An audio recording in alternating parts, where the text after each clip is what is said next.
नमस्कार, आप देखना शुरू कर चुके हैं नॉर्थ ईस्ट लाइव और मुद्दा के संग के साथ स्टूडियो में मैं रंजीत। भारत में कोरोना वायरस के मामलों में लगातार इजाफा हो रहा है।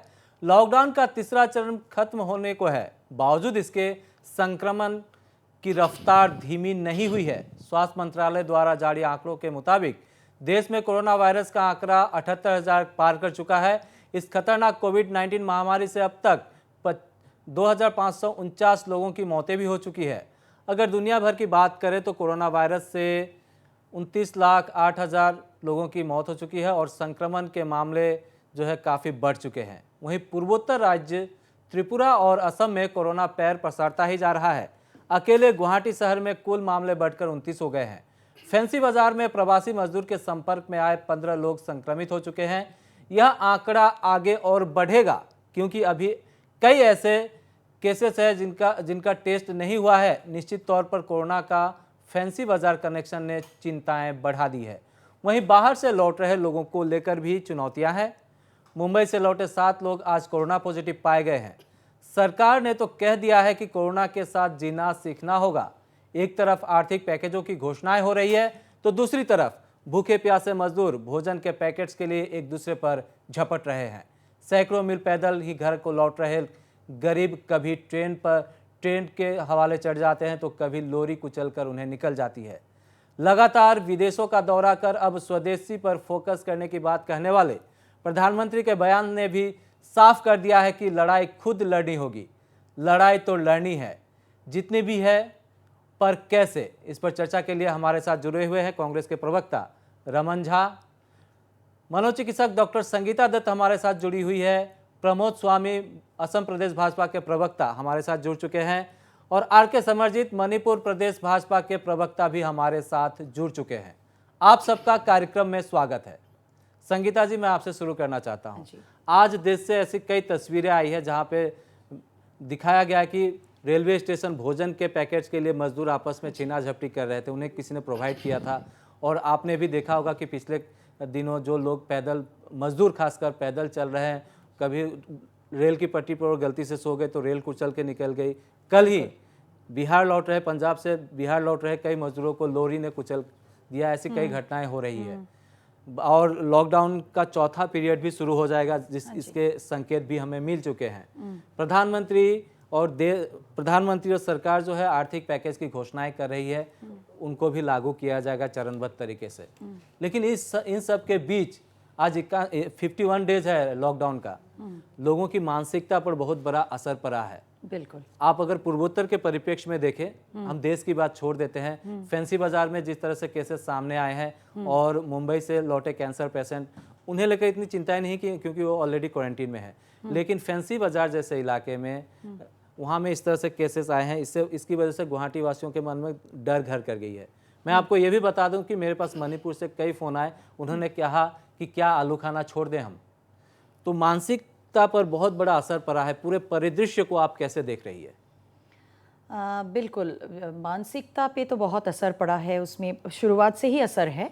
लेकिन अभी जो हुआ है, पिछले जो गुवाहाटी में फैंसी बाज़ार के जो केसेस बढ़े हैं, वहाँ 15 केसेस एक साथ बढ़ गए, तो उससे लोग काफ़ी आतंकित हो गए हैं, बहुत डरे हुए हैं लोग। लेकिन फिर से मैं वही दोहराना चाहूँगी जो शुरुआत से हम लोग डिस्कस करते आ रहे हैं आज तक, कि हमें गाइडलाइंस फॉलो करना है। आप अगर अच्छी तरीके से देखें तो सोमवार या मंगलवार को एक केस पॉजिटिव हुआ था फैंसी बाज़ार में, आलू के गोडाउन में जो काम करते थे, और बाकी जो 15 केसेस पॉजिटिव हुए हैं एक दिन में, कल की बात है, वो इनके क्लोज कॉन्टैक्ट्स है। अर्थात ये लोग गाइडलाइंस फॉलो नहीं कर रहे थे। आपस में वो लोग बातचीत कर रहे थे, शायद मास्क नहीं पहने हुए थे, शायद हाथ भी नहीं धो रहे थे, सोशल डिस्टेंसिंग मेंटेन नहीं हो रहा था। तो ऐसा हुआ है, इसीलिए एक साथ 15 लोग पॉजिटिव निकले। तो इसका मतलब है अगर जो गाइडलाइंस है वो अगर हम फॉलो करते, ऐसे ये नहीं बढ़ता। बार बार हम लोग यही देख रहे हैं कि हम लोग केयरलेस हो रहे हैं। बहुत बार हम लोग बहुत कुछ मान के चल रहे हैं, कहीं ना कहीं सोचते हैं, हम लोग सोचने लगे हैं कि ठीक है, इतना तो मान कर चल रहे हैं, आज थोड़ा रिलैक्स होके चलते हैं, शायद उसी दिन हमें इन्फेक्शन मिल गई है। तो इसमें हम लोग बार बार हम लोग यही रिपीट करेंगे कि गाइडलाइन जो है वो मास्क पहनने के बारे में हो, या हाथ धोने के बारे में हो, सैनिटाइज करने के बारे में हो, या सोशल डिस्टेंसिंग मेंटेन करने के बारे में हो, ये हमेशा हम लोगों को फॉलो करना ही होगा। जहाँ तक बाहर से जो लोग आ रहे हैं, या जो लोग अभी जो संक्रमित हुए हैं या पॉजिटिव टेस्ट करने के बाद पॉजिटिव आए हैं, वो तो आगे कुछ दिनों तक, कुछ हफ्तों तक शायद ये बढ़ता ही जाएगा, ऐसा हम लोग ऐसा लग रहा है अभी तक। जो एक जैसे कि बाहर से तो लोग आएंगे, कैंसर पेशेंट्स हो या बाहर जो है मजदूर हो या स्टूडेंट्स हो, वो लोग तो बाहर से आएंगे, उन लोगों को क्वारंटीन भी किया गया जा रहा है। लेकिन ऐसे सिचुएशन को लेके हम लोग तो काफ़ी हद तक हम लोग तैयार थे, हम लोग एक्सपेक्ट कर ही रहे थे कि ऐसे केसेस बढ़ेंगे। लेकिन अंदर जो हो रहा है कि हम लोग उतना, जितना सावधान हम लोगों को होना चाहिए, जितना गाइडलाइंस मान के चलना चाहिए, वो हम अभी तक मान नहीं रहे हैं। लेकिन वो मानना है, वो अगर मान के चलेंगे तो केसेस बढ़ेंगे, संक्रमण उतना नहीं होगा, और आहिस्ता आहिस्ता हम लोग होप कर सकते हैं, आशा कर सकते हैं कि ग्राफ नीचे आएगा। लेकिन उसके लिए गाइडलाइंस फॉलो करना ही होगा। और साथ में जो हमारी जो मेंटल हेल्थ पे, जो एक मानसिक अवस्था पे जो इसका एक नेगेटिव इम्पैक्ट हुआ है, वो तो है। लेकिन हर एक को ये मान के चलना है कि डिप्रेस्ड होने से, एंग्शियस होने से, रात को नहीं सोने से, हरदम उसी के बारे में सोचने रहने से ये समस्या समाधान नहीं होने वाली है। हम लोगों को जो करना है वो करना ही है, गाइडलाइंस मानना ही है, और अपने मन को बहुत एक सकारात्मक सोच या एक पॉजिटिव थिंकिंग लेके हम लोगों को जीना है कि अगर हम सब कुछ मान के चलेंगे, घर पे रहेंगे, बाहर ना जाना हो तो घर पे ही रहेंगे, बाहर जाना हो तो बहुत गाइडलाइंस फॉलो करके रहेंगे, तो ऐसे अगर रहेंगे तो हम लोगों को एक पॉजिटिव सोच भी बनाए रखना है कि हम होंगे कामयाब। एक ना एक दिन तो आएगा जब हम आप बोल रहे कोरोना हैं के कि साथ जी इस युद्ध में हम लोग सफल होंगे। लेकिन WHO की जो रिपोर्ट आई है उसमें कहा गया है कि कोरोना वायरस दुनिया से खत्म नहीं होने वाला, उसके साथ जीना हमें सीखना होगा। प्रधानमंत्री ने भी कहा था कि हमें कोरोना के साथ जीना सीखना होगा। बिल्कुल। और इसी के इर्द गिर्द हमें पूरा पॉलिसी जो बनाई जा रही है उसको लेके चलना होगा। हमारे साथ प्रमोद स्वामी जुड़े हुए हैं।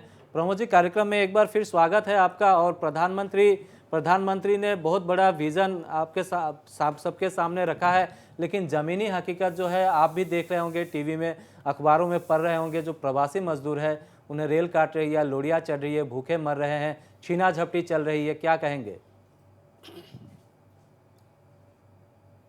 कोविड-19 के विरुद्ध पूरा भारत जो आज जो लड़ाई लड़ रहा है, पूरा भारत नहीं पूरा विश्व लड़ाई लड़ रहा है। और प्रधानमंत्री ने, और अभी जैसे आपने हाल ही में WHO का जिक्र किया, उसमें इस बात का स्पष्ट रूप से उल्लेख हो गया कि ये लड़ाई जो है लंबी चलेगी, और इसमें हमें एक दृढ़ इच्छा शक्ति की आवश्यकता है, एक दृढ़ संकल्प की आवश्यकता है, जिस संकल्प को धारण कर हम सिद्धि को प्राप्त करने की दिशा में हम अग्रसर होंगे। मेरा ये मानना है, मैं पॉजिटिव थिंकिंग का व्यक्ति हूं कि निश्चित रूप से एक दिन हम कामयाब होंगे, जैसा कि इसके पहले भी जो वक्ता थे उन्होंने इस बात का जिक्र किया। अब आपने कुछ प्रश्न उठाए, जैसे कि ये प्रवासी मजदूरों की समस्या के वगैरह के। हाँ, निश्चित रूप से समस्याएं हैं, और उस समस्या का समाधान करने के लिए सरकार प्रयास भी कर रही है। और माननीय प्रधानमंत्री महोदय ने अभी हाल ही में जो 20 लाख करोड़ का पैकेज दिया है, वो उन्होंने इसीलिए दिया है, और उन्होंने कहा भी है कि भारत को जो है हमें आत्मनिर्भर बनाना है, और उसके लिए उन्होंने 5 पॉइंटों का जिक्र किया। इकोनॉमी, इंफ्रास्ट्रक्चर, सिस्टम, ऐसा सिस्टम जो पिछली शताब्दी की जो हमारी नीति और रीति को ध्यान में रख करके नहीं, बल्कि 21वीं शताब्दी के सपनों को साकार करने वाली टेक्नोलॉजी ड्रिवन टेक्नोलॉजी की जो व्यवस्था है उस पर आधारित हो। और उन्होंने वाइब्रेंट डेमोग्राफी की बात की है। आप देखिए, पहले जो है हमारे यहाँ पीपी किट्स का जो है निर्माण हमारे यहाँ बिल्कुल नहीं होता था, लेकिन आज भारतवर्ष में 2 लाख पीपी किट्स का निर्माण रोज हो रहा है। N95 जो मास्क है वो daily 2 lakh mask, N95 mask जो है डेली 2 लाख मास्क बन रहे हैं। तो हमें इस बात को मानकर चलना पड़ेगा कि ये लंबी जंग है और इस जंग में हम सबको मिलकर करके, यहाँ कोई राजनीति की बात नहीं है, यहाँ कोई धर्म की बात नहीं है, यहाँ कोई जाति की बात नहीं है, यहाँ कोई भाषा की बात नहीं है, ये मानवता के ऊपर आया संकट है और पूरी मानव जाति को मिलकर करके इस संकट की से हमें जूझना पड़ेगा। जी हाँ, बिल्कुल। फिर आपने रमन झा है हमारे साथ। अब मानवता पर संकट है, मिलकर लड़ना होगा। प्रधानमंत्री के भाषण ही कहूँगा और कांग्रेस भाजपा प्रवक्ता प्रमोद स्वामी की बातों को आप कैसे ले रहे हैं? देखिए, पहले तो ये एक प्राकृतिक आपदा है जो ईश्वर की देन कह सकते हैं इसे, या मानव की अपनी गलतियाँ, जिसकी वजह से ये जो महामारी है पूरे विश्व में फैला है। और यह भी सच है कि हमें इसके साथ जीने की आदत शायद डालनी पड़ जाए, क्योंकि WHO के अध्यक्ष ने भी कहा है इस चीज़ को, तो हमें इसे लड़ना है। और इसमें हम राजनीति, सही में इसमें राजनीति नहीं होनी चाहिए।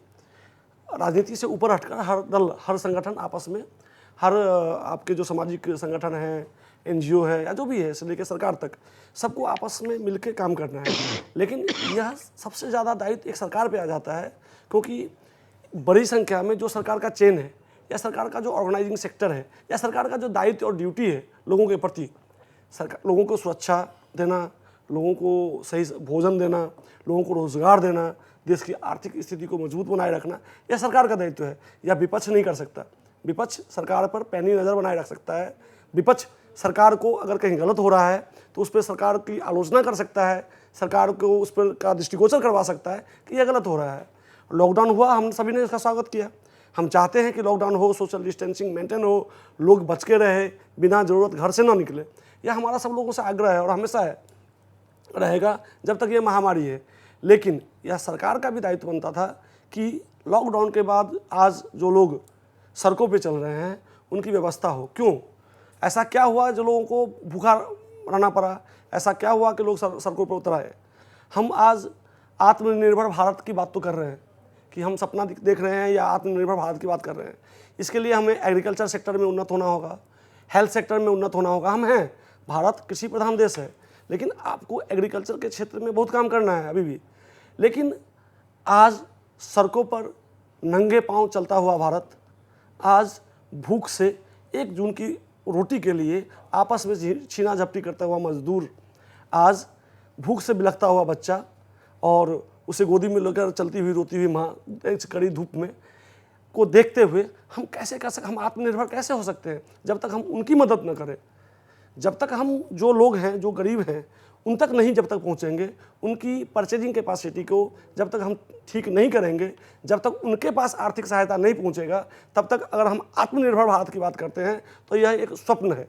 जी हाँ स्वप्न है। हमारे साथ RK समर जी जुड़े हुए हैं। कांग्रेस प्रवक्ता रमन झा का कहना है कि आत्मनिर्भर भारत सिर्फ एक सपना भर है, हकीकत नहीं है ये। क्या कहेंगे समरजीत, आपकी पहली प्रतिक्रिया? मैं पहले सभी दर्शकों को नॉर्थ ईस्ट लाइव के माध्यम से मैं स्वागत करता हूं और प्रणाम भी करता हूं, और सारे पैनलिस्ट को भी मैं नमस्कार मेरे तरफ से। आज कुल मिला के जैसे जैसे करते करते 17 तारीख तो होने वाला है, हमारे 20 में 3 दिन बाकी है और उसमें 4th लॉकडाउन भी आने वाला है। इस विषय में कल भी मेरे को मौका मिला है नॉर्थ ईस्ट लाइव में। सबसे अहम बात तो क्या है कि जैसे एक घर के अंदर में बड़ा भाई बीमार है तो सारे छोटा भाई को घबराहट के मारे कुछ सोचा है कि बड़ा भाई को क्या होगा क्या होगा। इसी तरह असम में जो घटना घटी हुई है, या घटना कहो या नेचुरल कैलामिटी कहो, जो हुआ है उसी के विषय में अगर चर्चा करूं तो मेरा एक सजेशन है आप लोगों की तरफ से। अगर मैं पूर्वोत्तर राज्य के एकदम कोने पर रह गया हूं, फिर भी सारे छानबीन और खबर तो लेते रहा हूं, क्या कि मैंने बार बार यही जिक्र किया है आपकी टीवी के माध्यम से। आपके सिंहद्वार यानी कि गेटवे ऑफ असम, बक्सीघाट यानी कि श्री रामपुर को ठीक से नियंत्रण नहीं पाएंगे, काफ़ी हलचल मची हुई नज़र आएंगे। क्योंकि मैंने होश संभाला बचपन से लेकर आज तक यही रास्ते पे जा रहा है। RK समरजीत, मेरा सवाल था, रमन झा कह रहे हैं कि आत्मनिर्भर भारत महज सपना भर है, यह हकीकत नहीं है, क्योंकि जो मैन पावर है मानव संपदा है वो सड़कों पे चल रहा है, भूखे नंगे घूम रहे हैं, खाने के लिए नहीं है, बड़ी मुश्किल में जी रहे हैं वो। टीवी में सब दिखा रहा है तो वो तो बोलना ही पड़ेगा, लेकिन वो कितना सच है कितना झूठ है वो तो मैं इसके बारे में चर्चा भी करना नहीं चाहते हैं। और यही मैं कहना चाह रहा हूँ कि कुछ लोग लापरवाही कहो या कुछ कहो, मनमानी होके अगर जीना है या मरना है तो अपने गांव में अपने मतलब स्टेट में जीना चाहते हैं। आप लोग हमारे लिए कुछ नहीं किया, इसी वास्ते कुछ लोग सड़क पे निकल हुआ है। अगर निकलना हुआ है तो सरकार इसको रोक नहीं पाएंगे, या दुनिया के कोई इलाज या कोई मतलब आर्मी हो या पुलिस हो उसको रोक नहीं पाएंगे। तो सड़क पे आए तो उसके लिए कोई सुविधा नहीं है, ये नहीं है, खाने का चीज़ नहीं है, पानी नहीं है, तो अगर आखिर क्या होगा? अंत में तो वही होगा जो हम लोग देख रहे हैं, जहाँ साहब देख रहे हैं, हम देख रहे हैं, क्योंकि ये सिर्फ जहाँ साहब नहीं देख रहा, हम भी देख रहा है, सारे दुनिया देख रहे क्या हो रहा है। वो महाराष्ट्र से नंगे पाँव होके आ रहा है, उसको कौन रोकेगा? जहाँ तक कि मेरा सवाल है, ये सब चीज़ को सामने आया है तो हम लोग एक मतलब एक प्रॉब्लम को सॉल्व करने के लिए उसको हल निकालना भी ज़रूरी है ना। एक तरफ थोड़ा, मैं इसका मतलब ये नहीं है कि मैं उन लोगों को छोड़ दे, मेरा कहने का मतलब तो वो नहीं है। इफ़ यू डोंट माइंड, जहाँ साहब को भी बुरा ना माने, मैं तो ये कहने जा रहा हूँ अब अभी भारत की अंदर में रहने वाला पूर्वोत्तर राज्य की, ख़ास तौर पे असम की बात करें या नॉर्थ ईस्ट की बात करें, तो उसमें हम लोग देखने वाला व्यूअर भी वहीं पे मुझे लगता है कि सोचा होगा। तो मैंने एक पहली बार आप लोगों की रिक्वेस्ट किया है कि अगर आपके जो सिंहद्वार है उसको निगरानी रखना ज़रूरी है।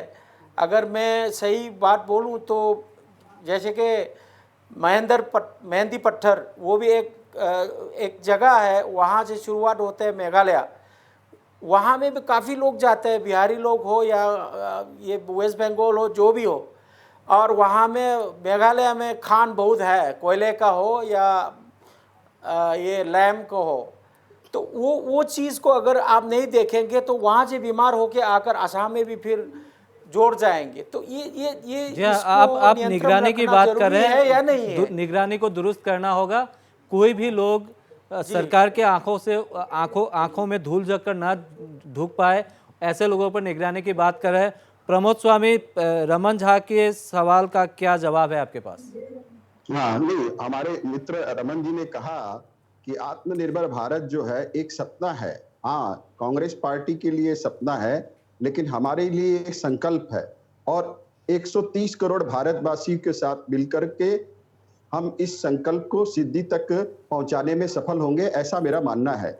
और इसी के तहत प्रधानमंत्री महोदय ने जो कहा, उसका जिक्र किया कि आज N95 जो मास्क है, पीपी किट्स जो है, जो पहले निर्माण नहीं होते थे, पर डे 2 लाख आज निर्माण हो रहे हैं। और मेक इन इंडिया, और प्राइम मिनिस्टर साहब ने एक बात का और उल्लेख किया कि लोकल उद्योग, जो हमारे लोकल उद्योग है उनको प्रोत्साहित करना।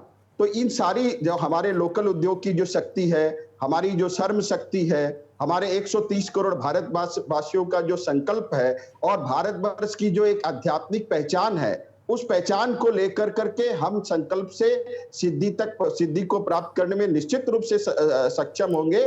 कांग्रेस के लिए सपना है, हमारे लिए सपना नहीं है, हमारे लिए संकल्प है, और 130 करोड़ भारतवासियों को साथ में लेकर के इस संकल्प को सिद्धि तक पहुंचाने में हम सक्षम होंगे, ऐसा मेरा मानना है।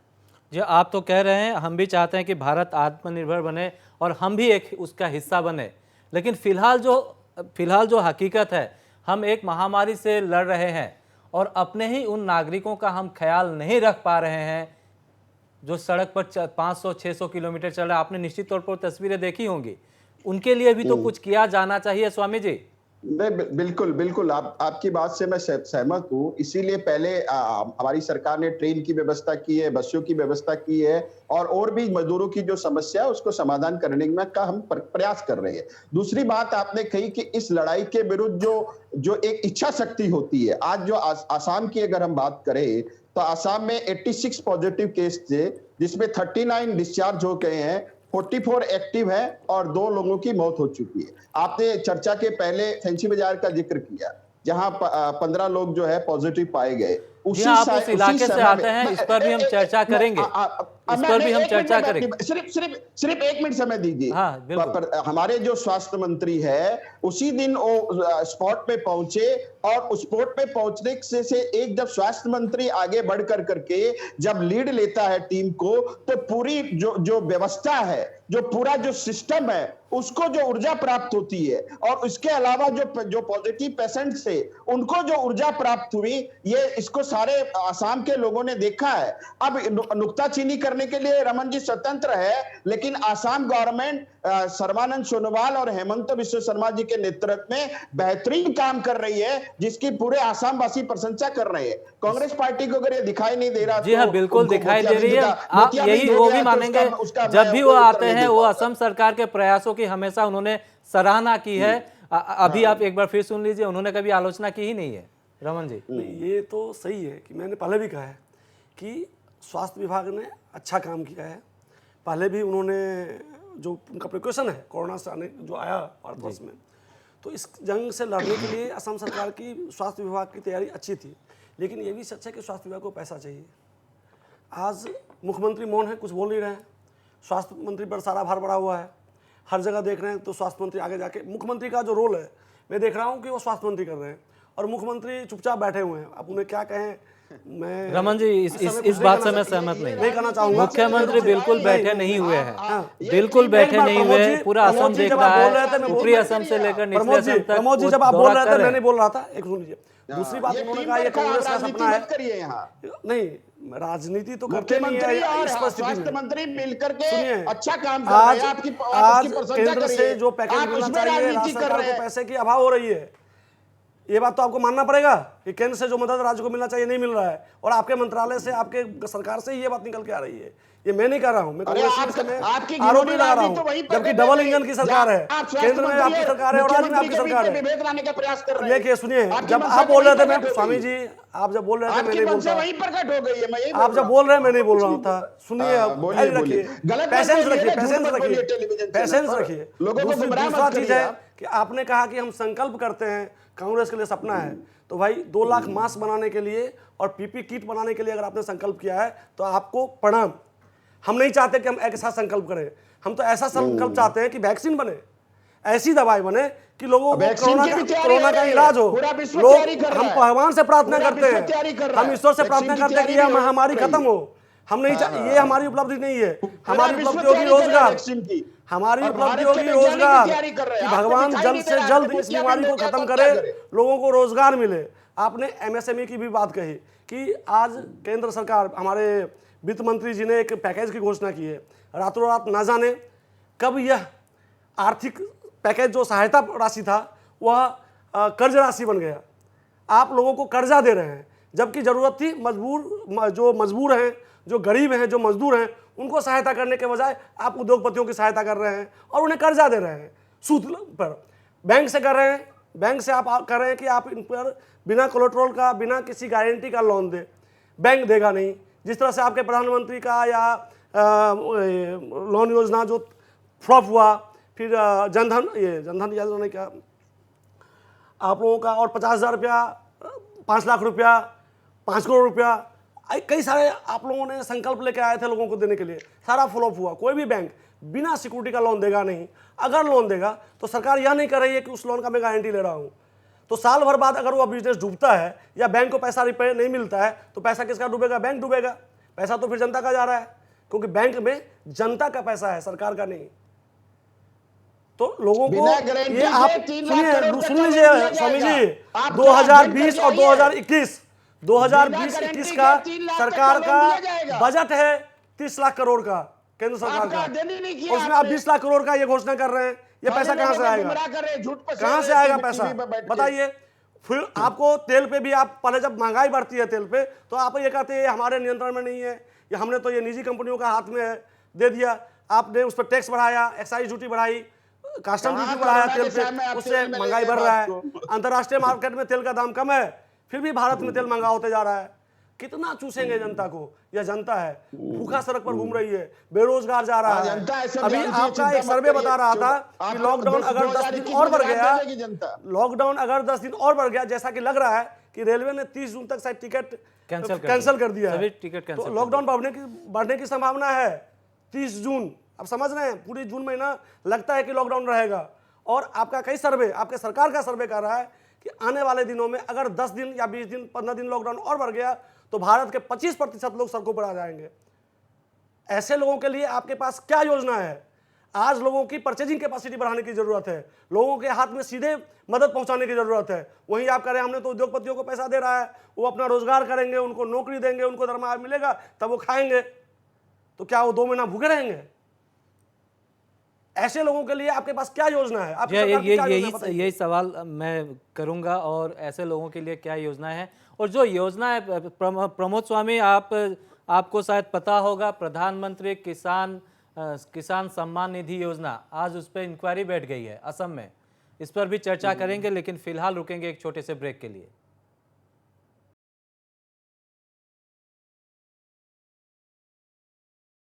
ब्रेक के बाद मुद्दा में आपका स्वागत है।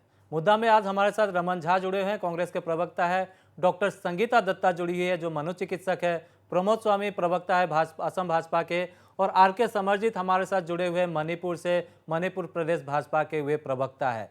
रमन झा ब्रेक से जाने से पहले कह रहे थे, जो भी कह रहे थे, इससे अब वो राजनीति की बात है या सामाजिक दायरे में आता है, उस पर भी चर्चा करेंगे। संगीता दत्त, क्या कोई सामाजिक मनोविज्ञान की भी कोई चीज़ होती है या राजनीतिक मनोविज्ञान? क्योंकि हम संकट से गुजर रहे हैं और एक दूसरे से लड़ रहे हैं। नहीं, सामाजिक मनोविज्ञान तो है, और यहाँ जो देख रही हूँ मुझे लग रहा है कि राजनीतिक मनोविज्ञान भी है। बेसिकली क्या है, जो कोरोना वायरस का जो महामारी है, वो जैसे कि एक पैनलिस्ट ने पहले ही बताया है कि वो हर एक धर्म या भाषा, राजनीति, इन सब से ऊपर है, क्योंकि ये मानव जाति को लेके है और इसमें कुछ और आ ही नहीं सकता है। लेकिन जहाँ तक सामाजिक जो एक मनोविज्ञान के बारे में है, तो हर एक इंसान को एक दूसरे के बारे में अभी सोचना होगा। बहुत बार क्या होता है, हम लोग जब सावधान नहीं होते हैं तो हमारे परिवार के बारे में भी हम लोग नहीं सोचते हैं, हमारे नेबर्स के बारे में भी हम लोग नहीं सोचते हैं। और एक चीज़ मैं बताना चाहूँगी, यहाँ जो डिस्कशन हम लोग कर रहे हैं वो ऐसा है कि हम जब लोगों को बोलते हैं कि आप लोग सकारात्मक सोचो, आप लोग पॉजिटिव सोचो, तो लोग बहुत बार सोचते हैं कैसे सोचे। हाँ, अपने आप तो डिप्रेस्ड होते जा रहे हैं, अपने आप एंग्शियस होते जा रहे हैं, कुछ लोगों को तो खाने को नहीं मिल रहा है। मैं आपको बता दूं कि असम में कई आत्महत्या की घटनाएं भी इन दिनों सामने आ रही हैं। बिल्कुल, इसमें एक चीज़ बताना बहुत ज़रूरी है कि कोई भी महामारी हो, एक महामारी का ग्राफ होता है। हमेशा वो ग्राफ, पहले केसेस बहुत कम होते हैं, आहिस्ता आहिस्ता वो ग्राफ बढ़ता है, पीक होता है, फिर आहिस्ता आहिस्ता वो कम होता जाता है।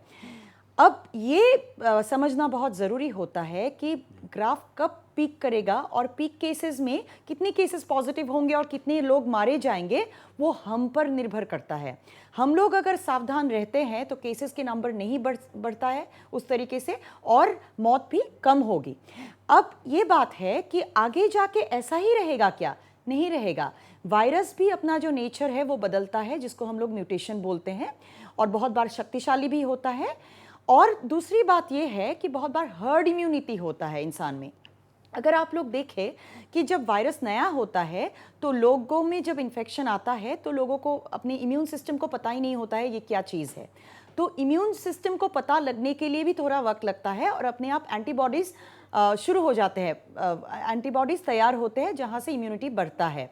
और उसके साथ जो मेडिटेशन है, योगा है, या खाने पीने का जो एक जो है न्यूट्रिशियस खाना खाना है, उससे भी इम्यूनिटी बढ़ती है, पॉजिटिव थिंकिंग से भी बढ़ता है।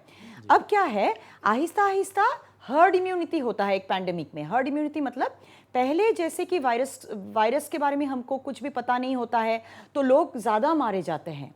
अब क्या होगा, आहिस्ता आहिस्ता, खाली इसी पैंडेमिक में नहीं, इसी महामारी में नहीं, आहिस्ता आहिस्ता हमारा इम्यूनिटी, हर्ड मतलब पूरी सोसाइटी में इम्यूनिटी बढ़ता है। वो भी हम लोग आशा कर रहे हैं कि ऐसा होगा। दूसरी बात, क्योंकि वैक्सीन के बारे में मेंशन किया गया है, तो वैक्सीन के बारे में बहुत रिसर्च चल रहा है, भारत में भी, विदेशों में भी। अब बात यह है कि वैक्सीन को रिलीज़ करने से पहले 4 स्टेज का ट्रायल होना बहुत ज़रूरी है, क्योंकि वैक्सीन अगर मार्केट में रिलीज़ हो जाए, ऐसा हो सकता है कि उसके जो साइड इफ़ेक्ट्स हो वो महामारी से ज़्यादा खतरनाक हो, इंसान वैक्सीन से भी मारे जा सकते हैं। इसीलिए सही तरीके से रिसर्च करने के बाद उसके बाद ही वैक्सीन रिलीज होता है। तो आगे आगे अगर हम लोग जो गाइडलाइंस है उसको सही तरीके से, ठीक तरीके से माने, तब तक हो सकता है कि हमारा हर्ड इम्यूनिटी बढ़े, वायरस का नेचर भी बढ़े, वायरस भी हमारे साथ जो जूझ रहा है उसके लिए भी इतना आसान ना रहे, क्योंकि हम लोग भी अपने तरीके से जूझ रहे हैं, और साथ में हो सकता है वैक्सीन भी रिलीज हो। इसीलिए पॉजिटिव सोच के जो जो हमें करना है वो करते जाना है। ऐसा नहीं सोचना है कि केसेस बढ़ता जा रहा है तो आगे भी बढ़ता ही जाएगा। नहीं, पीक होने के बाद वो कम होगा, लेकिन हम वो जल्दी कर सकते हैं। वो कम होने का जो टेक्निक है वो जल्दी हम लोग ला सकते हैं अगर हम लोग गाइडलाइंस मान के चले। इसीलिए बार बार बोल रहे हैं कि पॉजिटिव सोचो और पॉजिटिव करो। अगर मैं इंडिविजुअली बात करूं, बिल्कुल एक व्यक्ति की बात करूं तो बहुत बड़ा रॉकेट साइंस नहीं है, आपको बहुत दिमाग नहीं लगाना है, सिर्फ गाइडलाइंस का पालन करना है, वो भी एकदम आसान है। आपको कम अंतराल के बाद साबुन से अपने हाथ को धोते रहना है, मास्क पहनना है, सोशल डिस्टेंसिंग को मानते रहना है। वैक्सीन अपने समय पर आएगी, जैसा डॉक्टर संगीता कह रही है कि हो सकता है उसके साइड इफ़ेक्ट हो।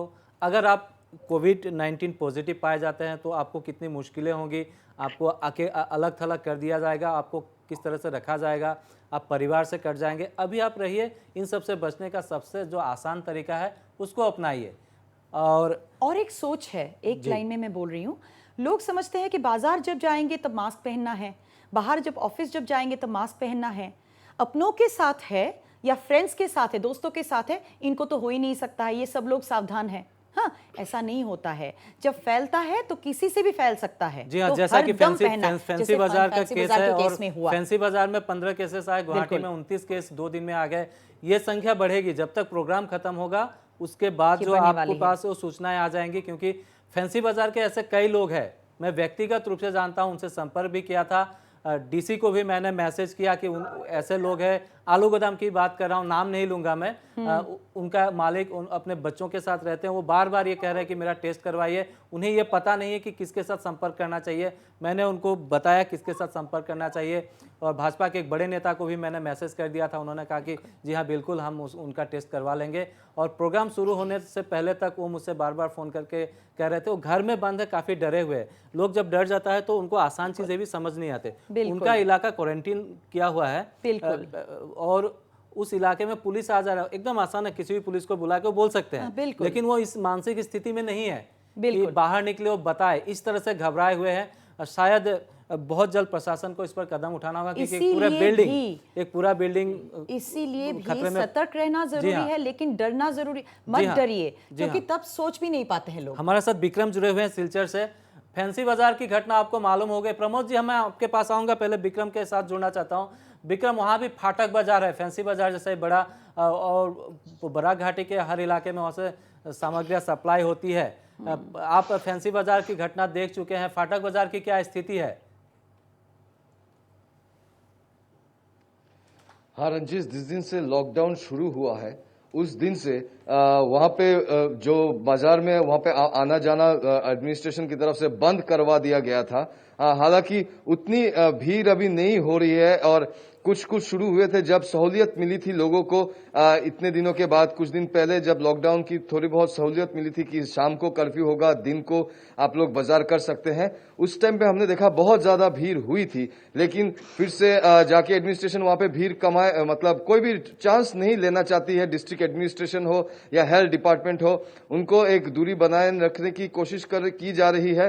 हालांकि अभी तक ऐसा कोई केस आया तो नहीं है, लेकिन किसी भी वक्त आ सकती है। एक डर है लोगों के दिल में, और फैंसी बाजार की घटना के बाद फिर और ज्यादा लोगों के दिल में डर बन गई है। हम देखते हैं आजकल शायद ऐसा एक आलम आया है रंजीत कि लोग जैसे पहले बोलना पड़ता था, बहुत ज्यादा भीड़ होती थी, आज धीरे धीरे जितना टाइम बढ़ रहा है रंजीत, रास्तों में भीड़ कम होती जा रही है।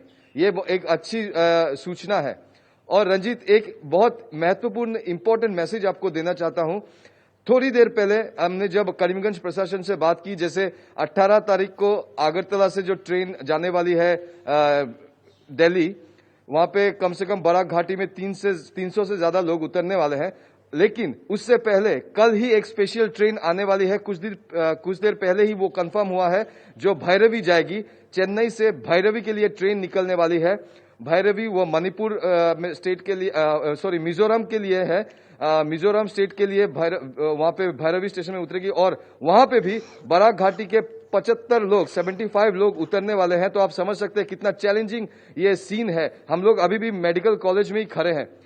रंजीत जी हाँ, बिल्कुल, लोग उतरेंगे तो एक नई चुनौतियां होगी और गुवाहाटी में भी, डिब्रूगढ़ में भी ये देखा गया है। लेकिन सरकार ने, प्रशासन ने बहुत व्यवस्थित व्यवस्था की है, यहाँ पे सब कुछ अच्छा चल रहा है। सिर्फ एक आशंका है, क्योंकि जब लोग घबरा जाते हैं तो वो कुछ भी करते हैं। बहुत से जगह से ऐसी खबरें आई, देश के अलग अलग हिस्सों से, बीच में ही ट्रेन से उतर के लोग भागने लगे। उन्हें लगा कि जैसे ही उतरेंगे हमें जेल में डाल दिया जाएगा या जेल जैसी स्थिति होगी। तो यहाँ पे जागरूकता भी एक बहुत बड़ी बात है। और फैंसी बाजार, आप हमारे साथ बने रहिए, प्रमोद स्वामी हमारे साथ है। फैंसी बाजार इलाके में लॉकडाउन के दौरान भी और लॉकडाउन में जब ढील दी गई थी उस दौरान, प्रमोद जी आप उस इलाके से बिलोंग करते हैं, वहाँ पे सोशल डिस्टेंसिंग की बहुत धज्जियां उड़ी और दुकानदारों ने भी काफ़ी नियमों का उल्लंघन किया, जिसका खामियाजा आज गुवाहाटी वासी भुगत रहे हैं। मैं आपकी बात मैं इसका उत्तर देने के पहले एक बात का उल्लेख करना चाहूंगा कि पीएम केयर्स फंड से 2100 करोड़ रुपए जो हैं आपको वेंटिलेटर खरीदने के लिए दिए गए हैं और 1000 करोड़ रुपए जो है प्रवासी मजदूरों के जो उन्नयन के लिए, उनकी समस्याओं से निजात पाने के लिए अलॉट किए गए हैं और 100 करोड़ रुपए वैक्सीन बनाने के लिए दिए जाएंगे। ये इस बात की घोषणा प्रधानमंत्री महोदय ने कर दी है। और ये जो रमन झा जी जो प्रवासी मजदूरों की चिंता कर रहे थे और कह रहे थे कि वैक्सीन बनाने के लिए सरकार क्या कर रही है, तो मैंने इन सारी बातों का उनको उल्लेख किया। अब आपने जो फैंसी बाजार की समस्या का जो जिक्र अभी किया, भी आपका सरकार बिल्कुल ये वेंटिलेटर खरीदने की तैयारी ही कर रही है और लोगों ने जो चंदा दिया है 2100 करोड़ उस रुपए, पैसे का 2100 हिसाब तो करोड़ दे रही रुपए है, दिए कितना चंदा प्रधानमंत्री दिया, ने खर्चा का ब्यौरा दे रही है। कब तक खरीद के 1000 लाएगी, करोड़ रुपए प्रवासी मजदूरों कब के तक लिए लाएगी? अच्छा, सुन प्रवासी लीजिए, अब सुन मजदूरों के लीजिए, अलावा जो किसान आपकी हैं, जानकारी जो के लिए मैंने कलाकार बताया, हैं, सुन जो लीजिए। छोटे-छोटे अब जहां व्यापारी तक हैं, उनके फैंसी लिए भी बाजार की सोचिए, सबके आपने लिए बात सोचिए। की, सोशल ट्रेन तो आपने बंद डिस्टेंसिंग करवा की दिया। आपने बात की, हेलो, सोशल डिस्टेंसिंग की बात आपने की, तो बिल्कुल ऐसा नहीं है कि सारे जो दुकानदार है वो सोशल डिस्टेंसिंग का पालन नहीं कर रहे हैं।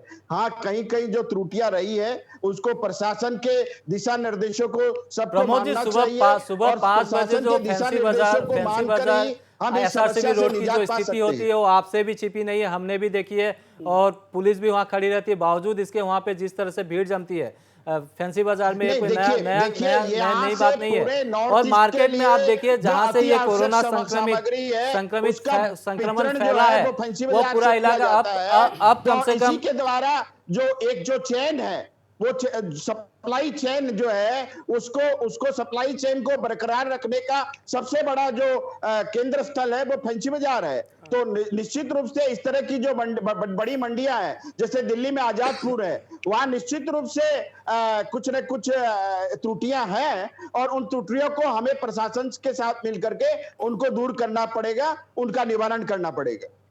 प्रमोद जी, एक बात और भी है, कामरूप चैम्बर्स ऑफ कॉमर्स ने कल बयान दिया कि 3 दिन हम बंद रखने का आह्वान करते हैं। इससे पहले कामरूप चैम्बर्स ऑफ कॉमर्स पूरे लॉकडाउन के 3 चरण, तीसरा चरण खत्म होने को है, इस दौरान कहीं भी वो नजर नहीं आई थी गाइडलाइंस को लेकर। देखिए, कामरूप चैम्बर ने जो निर्णय लिया है वो तो उसका उत्तर कामरूप चैम्बर के सभापति देंगे, उसके लिए मैं ऑथोराइज नहीं हूं। लेकिन निश्चित रूप से कोई भी उनका जो निर्णय है, उनको निर्णय लेने से पहले जो प्रशासन है कामरूप मेट्रो के साथ उनको विमर्श करना चाहिए था, क्योंकि आज जो कंटेनमेंट जोन जो है फैंसी बाजार को घोषित किया गया है और इसके आगे किस तरह कहाँ की बंदी होगी, किस तरह उस बंदी के दौरान सप्लाई चेन की सुव्यवस्था की जाएगी, इसके ऊपर में कामरूप मेट्रो को एक गाइडलाइंस इस पे जारी करनी चाहिए। और कामरूप चैम्बर ऑफ कॉमर्स को भी इस तरह का कोई निर्णय लेने से पहले मेरे ख्याल से कम कामरूप मेट्रो के जो पदाधिकारी है, जो या हमारे जो डीसी है, उनसे विमर्श करके इस तरह के कदम उठाने चाहिए थे, ऐसा मेरा मानना है। आर.के. समरजीत हमारे साथ जुड़े हुए, आपने प्रमोद स्वामी को सुना, उन्होंने कहा कि प्रधानमंत्री ने घोषणा की है 1000 करोड़ रुपए मजदूरों के लिए जो भटक रहे हैं दर दर। क्या आपको लगता है 80 करोड़ मजदूर के लिए 1000 करोड़, वो भी 50 दिन के बाद, क्या कहेंगे इस पर आप? RK समरजीत। मोदी जी जो बोल रहा है वो ये सारे जनता के हित में बोल रहा है, लेकिन इनके पास जादू की छड़ी नहीं कि छू मंत्र होने से कल ऐलान कर दिया और आज मिलेगा, ये तो हो ही नहीं सकता। हमको भी थोड़ा सब्र के समय होता है, थोड़ा इंतज़ार करना पड़ता है। जैसे स्वामी जी बता रहा था, कल हुआ था घटना घटी हुई थी, लेकिन आज मुआयना कर लिया और उसको 2 बार और चिंगारी जलने से आगे रोकने की दाम कर रहा है। एक तरफ हमारे हेमंत बिस्वा जी हेल्थ मिनिस्टर है, कल रात भी उन्होंने कितने बार दौरा दौरी किया है, रात के अंधेरे में भी सवेरे में भी। इसी तरह असम में हर निवासी हर वो ये एमपीज और ये विधायक, ये party cutting from across the party line, इसको छोड़ के मिलजुल के लड़ने का समय आ गया है। मैं तो बार बार ये बोल रहा हूँ और हमारे RK समरजीत, डॉक्टर संगीता गोस्वामी जो बार बार कहती ठीक है, लेकिन हम कब मानता है, वो कोई मानता नहीं है। आपको देख के निश्चित तौर पर बोलते हमारे रहे, गला फाड़ फाड़ के दर्शक भी बोलता है, जान रहे होंगे डिस्टेंसिंग रखो, कि ये एक करो, पार्टी के वो करो। प्रवक्ता है और आज आप किसी ने माना सकारात्मक है, चीजों को कैसे जब लाने माना नहीं है की तो हो कोशिश गया। करते हैं, और हम लोग बहुत भुगत अच्छी रहा बात है, है। सभी लोगों को भुगतना रमन पड़ता झा है। क्या कहेंगे RK सवाल ये समरजीत? फैंसी बाजार की बात नहीं है, ये बात सवाल सही है आम आदमी का, सवाल ये पूरा पूर्वोत्तर राज्य के लोगों का। RK इसलिए समरजीत जो मैंने बोल रहे कहा हैं था ना, ना, मैं हमारे मित्र वो स्वामी जी को भी बोल रहा था, बक्सीघाट जो है इसको directly confronted with army, paramilitary force, NCC, CRPF, IRB, all together, CSO and NGOs also attend on there। 12 घंटे का लगातार वहाँ डॉक्टर रखना होगा, पैरामेडिक रखना होगा, कम से कम 400 डॉक्टर वहाँ रखना होगा, तब बात बन जाता है, कोलैटरल डैमेज को रोक सकता है। बिल्कुल, आप बहुत कम से अच्छा कम सुझाव दे रहे हैं। at least निश्चित तौर पर ये 50% सिर्फ बचा असम सकता सरकार का है। दायित्व तो नहीं होगा। अगर अर्धसामरिक बलों को वहां पे उतारना है और डॉक्टर्स चाहिए तो निश्चित तौर पर, चूंकि नॉर्थ ईस्ट का एंट्री पॉइंट है, पूर्वोत्तर का द्वार है, तो मणिपुर भी इसमें मदद कर सकता है और दूसरे राज्य भी मदद कर सकता है डॉक्टर के क्षेत्र बिल्कुल, में। क्यों नहीं करते? बिल्कुल कर सकते हैं। रमन झा क्या कहेंगे? RK समरजीत जी जो बोल रहे थे अभी, तो उन्होंने जो कुछ भी कहा, एक सुलझा हुआ कहा। वो भाजपा के प्रवक्ता हैं, उससे पहले वो एक भारतीय नागरिक हैं और एक समाज के लोग हैं। आज भारतवर्ष के लोग जो भोग रहे हैं, जो देख रहे हैं, उस पर उन्होंने अपने तर्क को सही ढंग से रखा। ये भी सही है कि सरकारी पक्ष से हैं, सरकार का पक्ष रखेंगे, लेकिन उन्होंने आंख मूंद के सरकार का पक्ष नहीं रखा। इसके लिए मैं उन्हें धन्यवाद देता हूँ। दूसरी बात है कि उन्होंने ये भी कहा कि बक्सीहाट या बाहर से जो आने वाला ट्रक है या जो मालवाही ट्रक है, जो एसेंशियल प्रोडक्ट लेके आ रहे हैं, आप देखिएगा कि फैंसी बाजार का जो पहला केस था, मंगनू सहनी का जो केस हुआ, जिसके बाद 15 लोग और पॉजिटिव हुए, उसमें कहा, जहाँ तक शंका किया जाता है कि किसी ट्रक ड्राइवर या हैंडीमैन के संपर्क में आने के कारण उनको कोरोना वायरस हुआ, जो लोग बाहर से आ रहे हैं। तो ये भी तब हमको ये मानना पड़ेगा कि जो बक्सीहाट या श्रीरामपुर बॉर्डर पे जो बाहर से आने वाले ट्रक ड्राइवर्स हैं या जो दूसरे लोग हैं, उनकी स्क्रीनिंग ठीक से नहीं हो रही है। अगर ऐसा हुआ होता तो ऐसे ट्रक ड्राइवर या लोगों को रोक दिया जाता। उसके अलावा ये भी देखेंगे आप कि जो बाहर से लोग आ रहे हैं, आज भी 7 लोग जो बम्बई से आए थे उनमें मिला है, पॉजिटिव मिला है, और भी कई लोग होंगे। और ये सबसे बड़ा बातचीत है कि हम जो क्वारंटाइन सेंटर है, मैंने पहले भी कहा था, ये क्वारंटाइन सेंटर में सोशल डिस्टेंसिंग का पालन बहुत नियम के साथ करना चाहिए। क्योंकि अगर 50 लोग या 100 लोग क्वारंटाइन हैं, वहाँ अगर 1 या 2 लोग इफेक्टेड है, तो बाद बाकी जो क्वारंटाइन है उनमें अगर सोशल डिस्टेंसिंग प्रॉपर ना हो तो उनमें भी फैलने की संभावना बढ़ जाती है। मैं आपको सरकार को रखना पड़ेगा। आपको थोड़ा इसमें मैं सुधार कर दूं। अगर क्वारंटीन सेंटर में कोई पॉजिटिव पाया जाता है तो उसको हॉस्पिटलाइज किया जाता है, अलग जगह लाया जाता है। आज आपने देखा कि जो कल जो लोग लाए गए थे, कई लोग होम क्वारंटाइन थे, कई लोगों को राजकमल होटल में रखा गया था, एक ही होटल में। तो वहाँ रखने से नहीं होगा, सरकार को नजर भी रखनी पड़ेगी कि ये लोग आपस में संपर्क जी हाँ, मैं इससे सहमत हूँ। बहुत से लोगों की आपस में शिकायत है, संपर्क ना हो। हम पहले भी इस पर चर्चा कर चुके हैं। और सरकार होटलों को में भी डाल दिया गया है, लेकिन उनका टेस्ट रिजल्ट कब आएगा, कैसे आएगा, और जहाँ स्वास्थ्य तक मंत्री का मैं एक चीज़ कहना चाहूँगा कि फैंसी बाजार के बारे में, ट्विटर हैंडल को भी देखेंगे तो कई लोगों ने उनसे पूछा था कि हमारा रिजल्ट कब आएगा। उन्होंने स्वास्थ्य मंत्री में जवाब दिया कि बहुत जल्द दे देंगे। मैं फैंसी बाजार के बारे में एक और चीज़ कहूँगा कि देखिए, एक मंडी है और वह इसेंशियल कमोडिटी को पूरे पूर्वोत्तर में सप्लाई करती है, जो जिसको आप फैंसी बाजार को आप हब कर सकते हैं। आप कहीं भी हो सकती है घटना, इसके लिए फैंसी बाजार को दोषी करार देना उचित नहीं है। मैंने देखा था कि एक भाजपा के नेता, मैं नाम नहीं कहूँगा उनको, उन्होंने ट्वीट किया था कि फैंसी बाजार को यहाँ से शिफ्ट कर दो। ये राजनीति का समय नहीं है। आप वहाँ के लोगों को संतावना दीजिए, वहाँ के लोगों को साथ खड़े होइए, जो लोगों के मन में डर है उनके डर को दूर कीजिए, और जो इन्हें यह लक्षण दिखता है उन्हें सरकारी सहायता, डॉक्टरी सहायता कैसा मिले उन्हें प्रोत्साहित कीजिए। जी हाँ, बिल्कुल। हमारे साथ संगीता, फैंसी बाजार के काफ़ी सारे लोग मेरे पास जो इन्फॉर्मेशन इस प्रोग्राम को देख रहे हैं, लाइव देख रहे हैं, और फैंसी बाजार में सिर्फ बिजनेस एक्टिविटीज़ ही नहीं होती है, वहाँ पे बहुत सारे लोग रहते हैं परिवार के साथ, नीचे दुकान है, ऊपर बहुत सारे फैमिलीज़ है, उनके अंदर भी बहुत डर कर गया है, उनको क्या कहेंगे आप?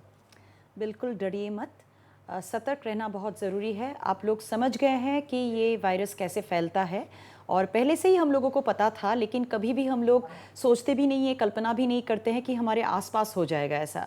अब आप लोगों के साथ ऐसा हुआ है, लेकिन ये हमेशा दिमाग में रखना बहुत ज़रूरी है कि अगर अब भी आप लोग गाइडलाइंस फॉलो करते हैं तो ये संक्रमण जो है अभी 16 हो गया, इससे थोड़ा तो अभी तक बढ़ा है, टेस्ट रिजल्ट्स आने के बाद ही हम लोग बता सकेंगे एग्जैक्ट आंकड़ा क्या है, बट और नहीं बढ़ेगा। अभी और ना बढ़े इसके लिए आप लोग घर में रहे, गाइडलाइंस फॉलो करें, और नहीं बढ़ने से आहिस्ता आहिस्ता जो केसेस पॉजिटिव भी हुए हैं वो रिकवरी की तरफ चले जाएंगे, और फिर से फैंसी बाजार एरिया जो आज इतना अलार्मिंग रेट में वो बढ़ा है, अल्टीमेटली ये भी फ्री हो जाएगा, कोरोना फ्री हो जाएगा। इसीलिए हमेशा गाइडलाइंस फॉलो करें, डरिए मत, पॉजिटिव सोचें और सावधान रहिए। जी बिल्कुल, पॉजिटिव ही सोचना है और गाइडलाइंस का पालन करना है। लेकिन फैंसी बाज़ार से जो खबर आई उसके बाद सोशल मीडिया में भी बहुत सारे इसको लेके अजीब अजीब से बयान आए। मैं उनसे भी आग्रह करता हूं, फैंसी बाज़ार जो एरिया है असम के विकास में, असम के आर्थिक विकास में बहुत बड़ा योगदान रहा है शुरुआत से ही, और जब भी राज्य में कोई आपदा आती है, मुश्किल आती है, तो सबसे ज़्यादा सहायता का हाथ जो आगे बढ़ता है वो फैंसी बाज़ार से ही होता है। ये अब कोरोना संक्रमण कहीं भी हो सकता है, ये पर्टिकुलर फैंसी बाज़ार की तो गलती है नहीं, क्योंकि और वहाँ के लोगों की गलती नहीं है, कहीं से वो वायरस आया, किसी के जरिए वहाँ में फैला, लेकिन सावधानी ज़रूरी है, अब सावधान होना ही होगा। और हिमंत विश्व शर्मा कह रहे हैं कि संक्रमित व्यक्ति घूम रहे हैं, उनको ट्रेस नहीं किया जा सका है, कौन संक्रमण लेके घूम रहा है हम नहीं कह सकते। और एक चीज़ मैं बता सकती हूँ, वो है कि हम हमेशा बोलते हैं कि गाइडलाइंस फॉलो कीजिए। हाँ, आप लोग खुद तो कीजिएगा, लेकिन अगर आपको कोई ऐसा दिखता है जो नहीं फॉलो कर रहा है तो आप लोग इंसिस्ट कीजिए, उनको बताइए। क्योंकि आज मैं जब आ रही थी स्टूडियो तब मैंने देखा हाटीगांव एरिया में एक सब्जी व्यापारी, वो मास्क नहीं पहना हुआ था और उसके आसपास 4-5 लोग खड़े थे, सोशल डिस्टेंसिंग नहीं था, हर एक इंसान मास्क पहना हुआ था, लेकिन ये व्यापारी नहीं पहना हुआ था। अगर कोई भी इंसान उनको बताता कि हम सब्जी आपसे खरीदेंगे नहीं, आप मास्क पहले पहनो, तो शायद वो पहनने के लिए मजबूर होते। तो इसीलिए खुद तो पालन बिल्कुल कीजिए। अगर आसपास भी कोई दिखता है जो पालन नहीं कर रहा है, हो सकता है वो हमारे समाज के लिए, हमारे लिए खतरा बन सकता है, इसलिए उनको भी समझाइए। मैं जब प्रैक्टिस कर रही हूँ अपनी क्लिनिक में, मैं हर एक पेशेंट को ग्लव्स और मास्क पहना रही हूँ, हर एक का हैंड सैनिटाइज कर रही हूँ, इसीलिए नहीं कि वो लोग पॉजिटिव है, एक अभ्यास बनना बहुत ज़रूरी है। और मैं तो खुद फॉलो कर रही हूँ, लेकिन कोई और नहीं कर रहा है तो हो सकता है उनसे किसी और पेशेंट को लग जाए, संक्रमण हो सके। तो आप लोग बिल्कुल बाकी लोगों को भी आप लोग सिखाइए, कोई अगर नहीं पालन कर रहा है तो। जी हाँ, और प्रधानमंत्री के बयान के बाद अब मैं एक बार फिर कहना पड़ रहा है कि ये जो लड़ाई है लंबी चलेगी, बिल्कुल, और खुद इंडिविजुअल को लड़नी होगी, और इंडिविजुअल को अपने समाज को बचाने के लिए जो कुछ भी करना है उसको करना ही होगा। सोशल डिस्टेंसिंग, मास्क पहनना, अपने को क्लीन रखना, साफ़ सुथरा रखना, हाइजीनिक रखना बेहद ज़रूरी है। हमारे पास समय की कमी है। आर के समरजीत के पास मैं जाता हूँ। आर के समरजीत, फैंसी बाज़ार बहुत कंजस्टेड एरिया है, आप भी आए होंगे कभी यहाँ पे, क्योंकि आप असम आते रहते हैं, असम में आपका एक बहुत लंबा समय भी गुजरा है, लेकिन इमा मार्केट में जिस तरह से डिसिप्लिन देखा जाता है वो शायद फैंसी बाज़ार में नहीं देखा गया है कभी भी। नहीं, मैं एक चीज़ बता रहा हूँ, अगर बुरा न माने तो वहाँ में तो दर्शक भी देख रहा है, और वहाँ आपके मंच में डॉक्टर संगीता जी भी है, और हमारे मित्र ये झा साहब भी है, हर लोग हैं। एक चीज़ में आपसे ये बोलना, सीधी बात बोले तो आपके पुलिस थोड़ा डगमगाते हैं, थोड़ा कड़क होना चाहिए। लाठी तोड़ेगा ना ऊपर तो लोग भाग जाता है, वहाँ में थोड़ा कमज़ोर हो रहा है, थोड़ा कड़क होना चाहिए। कड़क के लिए इसका मतलब ये नहीं शैतान बनो, ये नहीं है, लेकिन उसको काबू पाने के लिए को धमकाना भी ज़रूरी है। और ये बेचारे लोग तो क्या जाने इसके बारे में, इसीलिए उसको मारपीट ज़्यादा नहीं, फिर भी कुछ धमकाने का समय भी है। आप लोग जी हाँ, आप कह रहे हैं बातों-बातों असम से- पुलिस को और सख्त होना होगा और सख्ती से कार्रवाई करनी होगी। मैं इमा मार्केट की बात पूछ रहा था। मैं ये नहीं, मेरा कह रहा है इमाम मार्केट में जो हो रहा है वो भी वही है। वो भी ये लापरवाही की वजह से एक दिन इतना आ गया है। उसी से मुख्यमंत्री महोदय ने क्या ऐलान किया, ऐसा करे तो लॉकडाउन के अर्थ क्या है। इसीलिए हम लोग क्या करते हैं, अभी का अभी इमाम मार्केट को सब सैनिटाइजेशन की काम हो रहा है। जो आजू बाजू का जो मार्केट जो है टेम्पररी, वो भी तोड़ फोड़ करके वो क्लीनिंग प्रोसेस हो रहा है। With in the framework of 3 days Imphal में इमाम मार्केट के अलावा और जो जगह जगह मार्केट है इम्फाल उसको सैनिटाइज किया जाएगा। जी हाँ, बिल्कुल। प्रमोद स्वामी, सब करेंगे। प्रमोद स्वामी, और complete हो समय की जाएगा, कमी ये है। मेरा पक्का वादा है। आखिरी बार हम आपसे जुड़ रहे हैं। प्रमोद स्वामी, एक राजनीतिक पार्टी के प्रवक्ता के हिसाब से नहीं, एक भारतीय के हिसाब से बोलिए। आप एक भारतीय के तौर पर बोलिए। सरकारी योजनाओं की घोषणाएं खूब हो रही है, क्या आपको धरातल पर कुछ नजर आ रहा है? देखिए, ये बात एक समय राजीव जी ने कही थी कि हम 100 रुपया भेजते हैं तो सिर्फ 10 रुपया या 15 रुपया जनता के पास पहुंचता है। लेकिन माननीय प्रधानमंत्री श्री नरेंद्र मोदी जी के प्रयासों से और डीबीटी योजना के तहत अगर हम आज 1 रुपया भेजते हैं तो वो पूरा 1 रुपया ही जो बेनिफिशियरी है उसके पास पहुंचता है। एक नंबर बात। और दूसरी नंबर बात, मैं आज एक आपके चैनल के माध्यम से कामरूप मेट्रो से मैं निवेदन करना चाहूंगा कि जैसे आपने जब फैंसी बाजार का जिक्र किया तो कामरूप चैम्बर ऑफ कॉमर्स ने जो 3 दिन का बंद दिया है, और मैंने आने के पहले आपके स्टूडियो में मैंने ट्विटर पर कामरूप मेट्रो का एक ट्वीट देखा जिसमें फैंसी बाजार को कंटेनमेंट जोन घोषित किया गया है। तो उसमें वो कितनी एरिया को घोषित किया गया है उसका पूरा स्पष्ट रूप से उल्लेख करे। और ये 3 दिन की बंदी जो है ये भी काफी कंफ्यूजन क्रिएट कर रही है। मैं आपकी जानकारी के लिए बता दूं स्वामी जी, सोपर पॉइंट्स जो है वहां से 1 किलोमीटर के दायरे को, मतलब 1 किलोमीटर पूरा दायरा, पूरा उसको कंटेनमेंट जोन जहां घोषित किया है उसको पूरा बैरिकेड लगा करके उसको उस तरह से बंद कर देना चाहिए। जी हाँ, बिल्कुल ऐसा ही किया जा रहा है, ऐसा ही किया जा रहा है। आप अगर और दूसरा ये 3 कार्यक्रम समाप्त होने के बाद जब हमारा समाचार नोटिस समाचार समाचार शुरू होगा, हमारा प्राइम टाइम शुरू होगा, तब आप फैंसी बाजार की पूरी तस्वीरें देख सकेंगे। मैं जानता हूं आप इन दिनों घर से नहीं निकल रहे हैं, अच्छी बात है, सबको ये मेंटेन करके रखना चाहिए। रमन झा, आखिरी कमेंट। आप राजनीतिक पार्टी के नेता के हिसाब से नहीं, एक आम भारतीय नेता के नागरिक के हिसाब से बोलिए। पार्टी प्रवक्ता होने के नाते में सरकार की जो कमियां हैं, जी हाँ, वो आलोचना करेंगे, वो अच्छी बात है। कोई कमियां हैं उसको दिखाएंगे। आज हम लोग एक भारतीय होने के नाते, क्योंकि हम 21वीं सदी को भारत लीड करने जा रहा है, ऐसा कहा जा रहा है। आप कहाँ देख रहे हैं, हकीकत क्या है? देखिए, भारत ये जो महामारी है इसमें अब आर्थिक व्यवस्था को सरकार कैसे ले जाती है जी, और किस प्रकार से सरकार इस चुनौतियों को सामना करती है, यह उस पर निर्भर करेगा कि 21वीं सदी में हम महानायक बन सकते हैं नहीं, यह तो बात की बात है। लेकिन आज जहां कोरोना बीमारी है, इसके लिए मैं आम लोगों से यही कहूँगा कि आप अपनी सावधानी बरतिए, और जितने भी NGO लोग हैं या जो सक्षम लोग हैं उनसे मैं यही आग्रह करूँगा कि आपके अगल बगल में या जो भी लोग हैं उनमें जागरूकता फैलाइए। क्योंकि अभी की समरजीत जी ने कहा था कि लाठी बरसाए पुलिस, हाँ सख्ती जरूरी है लेकिन जागरूकता भी जरूरी है। सरकार भले ही जागरूकता फैलाने में असफल रही हो, आम लोगों का, NGO का और सामाजिक संगठनों से आग्रह है कि वह जागरूकता, उनका बहुत बड़ा दायित्व बनता है, जागरूकता फैलाएं। संगीता दत्त, कार्यक्रम की शुरुआत हमने आपसे की थी और समाप्ति आपसे करना चाहते हैं। मैं इनके साथ सहमत हूँ कि जागरूकता बढ़ाना है, फैलाना है। दूसरी बात है, गलतियां हमने की है, गलतियों को नहीं दोहराना है, गलतियों से सीखना है, जैसे कि फैंसी बाजार में हुआ। और हमेशा बोलती हूँ, मन के हारे हार, मन के जीते जीत। मन को बिल्कुल हारने मत दीजिए, हमेशा पॉजिटिव रहिए और अपना जो है गाइडलाइंस फॉलो कीजिए। इस जंग में हमारी जीत ज़रूर होगी। जी हाँ, इस जंग में हमारी जीत ज़रूर होगी और इस जीत में हर भारतीय का एक अहम रोल है। और अहम रोल यह है कि आप सोशल डिस्टेंसिंग बनाए रखिए, मास्क पहनिए और जो भी सरकारी गाइडलाइंस है, हेल्थ डिपार्टमेंट की ओर से जो भी गाइडलाइंस दिए गए हैं उसको फॉलो करते रहिए, तभी हम इस जंग से जीत सकते हैं। मुद्दा में इतना ही, धन्यवाद।